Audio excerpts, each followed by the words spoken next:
2026 ಶ್ರದ್ಧಾ ಭಕ್ತಿಯಿಂದ ಬರಮಾಡಿಕೊಳ್ಳುವಂಥ ಕೆಲಸವನ್ನು ಸಾಂಸ್ಕೃತಿಕ ನಗರಿ ಮೈಸೂರಿನ ಜನರು ಮಾಡ್ತಾ ಇದ್ದಾರೆ. ನಾನೀಗ ಮೈಸೂರಿನ ವಿಜಯನಗರದ ಯೋಗ ನರಸಿಂಹಸ್ವಾಮಿ ದೇಗುಲದಲ್ಲಿದ್ದೇನೆ. ನೀವು ನೋಡ್ತಾ ಇರ್ಬೋದು, ಯೋಗ ನರಸಿಂಹಸ್ವಾಮಿ ದೇಗುಲದಲ್ಲಿ ಯೋಗ ನರಸಿಂಹನ ದರ್ಶನವನ್ನು ಪಡೆದುಕೊಂಡು 2026 ಪೂರ್ತಿ ಯೋಗ ಇರಬೇಕು ಅಂತೇಳಿ ಸಾವಿರಾರು ಸಂಖ್ಯೆಯಲ್ಲಿ ಭಕ್ತರು ಇಲ್ಲಿ ಇವತ್ತು ಬಂದು ಯೋಗ ನರಸಿಂಹಸ್ವಾಮಿಯ ದರ್ಶನವನ್ನು ಪಡೆಯುವಂಥ ಕೆಲಸವನ್ನು ಮಾಡ್ತಾ ಇದ್ದಾರೆ. ನೀವು ಸರತಿ ಸಾಲಿನಲ್ಲಿ ನಿಂತಿರುವಂಥ ಭಕ್ತರನ್ನು ನೋಡ್ತಾ ಇರ್ಬೋದು. ಬೆಳಗ್ಗೆ 4 ಗಂಟೆಯಿಂದಲೂ ಸಹ ದೇವರ ದರ್ಶನಕ್ಕಾಗಿ ಇಲ್ಲಿ ಕಾದು ಕುಳಿತಿದ್ದಾರೆ. ಇದರ ಜೊತೆಗೆ ವಿಶೇಷ ಅಂತ ಹೇಳಿದ್ರೆ ಯೋಗ ನರಸಿಂಹಸ್ವಾಮಿ ದೇಗುಲದಲ್ಲಿ ಪ್ರತಿ ವರ್ಷ ಹೊಸ ವರ್ಷದ ಮೊದಲ ದಿನ ಲಾಡುವನ್ನು ವಿತರಣೆ ಮಾಡುವುದು. ಒಂದಲ್ಲ ಎರಡಲ್ಲ, ಬರೋಬ್ಬರಿ 2 ಲಕ್ಷ ಲಾಡುಗಳನ್ನ ವಿತರಣೆ ಮಾಡ್ತಾರೆ. ನೀವು ನೋಡ್ತಾ ಇರ್ಬೋದು, ಇಲ್ಲಿ ತಿರುಪತಿ ಮಾದರಿಯ ಲಡ್ಡುವನ್ನು 2 ಲಕ್ಷ ಲಾಡುಗಳನ್ನು ವಿತರಣೆ ಮಾಡುವಂಥ ಕೆಲಸವನ್ನು ಮಾಡ್ತಾರೆ. ಹೀಗಾಗಿಯೇ ಯೋಗ ನರಸಿಂಹಸ್ವಾಮಿ ದೇಗುಲದಲ್ಲಿ ವಿಶೇಷವಾದಂತಹ ಪೂಜೆ ಪ್ರಾರ್ಥನೆಯೊಂದಿಗೆ ಲಾಡುವನ್ನು ವಿತರಣೆ ಮಾಡಿ, ಅಂದರೆ ಹೊಸ ವರ್ಷದ ಮೊದಲ ದಿನ ಸಿಹಿಯನ್ನು ತಿಂದು ಸವಿಯಾದಂಥ ಮಾತುಗಳನ್ನು ಆಡಬೇಕು ಅಂತೇಳಿ ವರ್ಷ ಪೂರ್ತಿ ಇದೇ ವಾತಾವರಣ ಇರಲಿ ಅಂತೇಳಿ ಭಕ್ತರಿಗೆ ಲಾಡು ಮತ್ತು ಜೊತೆಗೆ ಪುಳಿಯೋಗರೆ ಪ್ರಸಾದವನ್ನು ಹಂಚುತ್ತಾ ಇದ್ದಾರೆ.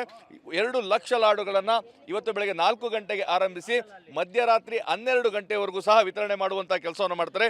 ಈ ಬಗ್ಗೆ ಮಾತಾಡಲಿಕ್ಕೆ ಯೋಗ ನರಸಿಂಹಸ್ವಾಮಿ ದೇಗುಲದ ಶ್ರೀನಿವಾಸ್ ಅವರಿದ್ದಾರೆ. ಸರ್, 2 ಲಕ್ಷ ಲಾಡುಗಳನ್ನ ಅಂತ ಇದ್ದಾರೆ, ಇದರ ಹಿನ್ನೆಲೆ ಏನು, ಯಾವಾಗಲಿಂದ ಇದು ಶುರುವಾಗಿದೆ ಅಂತ?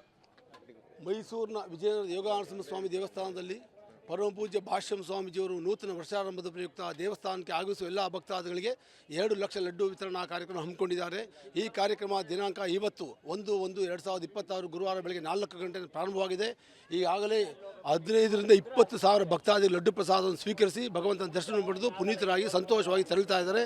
ಎಲ್ಲರಿಗೂ ಹೊಸ ವರ್ಷ ಹರ್ಷವನ್ನು, ಸುಖ, ಸಂತೋಷ, ನೆಮ್ಮದಿ ಎಲ್ಲವನ್ನೂ ಕರುಣಿಸಲಿ ಅಂತ ಪ್ರಾರ್ಥನೆ ಮಾಡ್ಕೊಳ್ತೀನಿ. ಆರಂಭ ಆಗಿದ್ದು ಅಂತ ಇದು 93ನೇ ಇಸ್ವಿ ನವೆಂಬರ್ನಲ್ಲಿ ನಮ್ಮ ದೇವಸ್ಥಾನಕ್ಕೆ ರಾಜ್ಕುಮಾರ್ ದಂಪತಿಗಳು ಆಗಮಿಸಿ ಭಾಷ್ಯಂ ಸ್ವಾಮೀಜಿಯವರನ್ನು ಭೇಟಿ ಮಾಡಿ, ಸ್ವಾಮೀಜಿಯವರು ಆವಾಗ ಒಂದು ಮಾತು ಹೇಳಿದ್ರು, ಅಣ್ಣವರೇ, ತಿರುಪತಿಯಲ್ಲಿ ಯಾವ ರೀತಿ ಧ್ವಜಸ್ತಂಭ ಇದೆಯೋ ಅದೇ ಧ್ವಜಸ್ತಂಭ ನಾವು ಮಾಡಿದ್ದೀವಿ ಅಂತ ಹೇಳಿದ್ರು.